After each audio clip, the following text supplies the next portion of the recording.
lii ab yëgle la bu jóge ci kër asakay te aju ci muurum koor.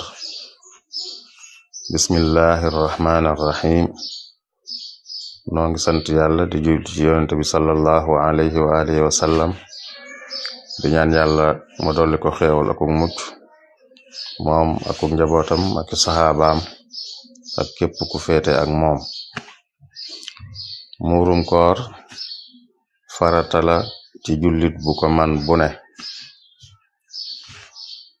kum doon farata ci moom it da koy génneel boppam génneel ko it bépp jullit boo xam ne dundal ko moom la war. bu ko génnee itam da koy jox jullit yi aajo woon dimbal. waxtu wiñ koy wara génnee nag mooy bis bi mujj ci weeru koor wi bu jant bi sooye ca lay tàmbali, waaye mënees na ko jiital itam balu mat ñaari fan.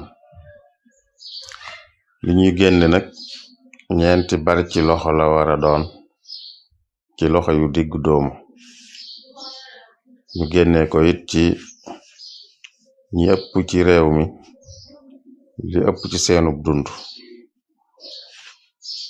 kuréel bi toppatoo wàllu xam-xam ci kër asaka yi nag bim sukkandikoo ci yooyu yépp dafa jàpp ne kon ci Sénégal ci ceeb bii ñuy tudde ceebu bongo ci lañ koy génne. liñ ciy génne itam 2 kilo ak 1/2 liibar lay doon. mënees na ko génne ci ceeb bi, waaye mënees naa joxe njëg gi itam. ku bëgg a joxe njëg gi nag ren ji ci weeru koor wi day tolloog 170 dërëm.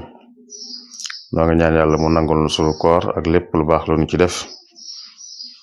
lii di yëgle bu jóge ci kuréel bi toppatoo wàllu xam-xam ci kër asaka yi te Serigne Salih Mbacké moom Serigne Murtada jiite ko.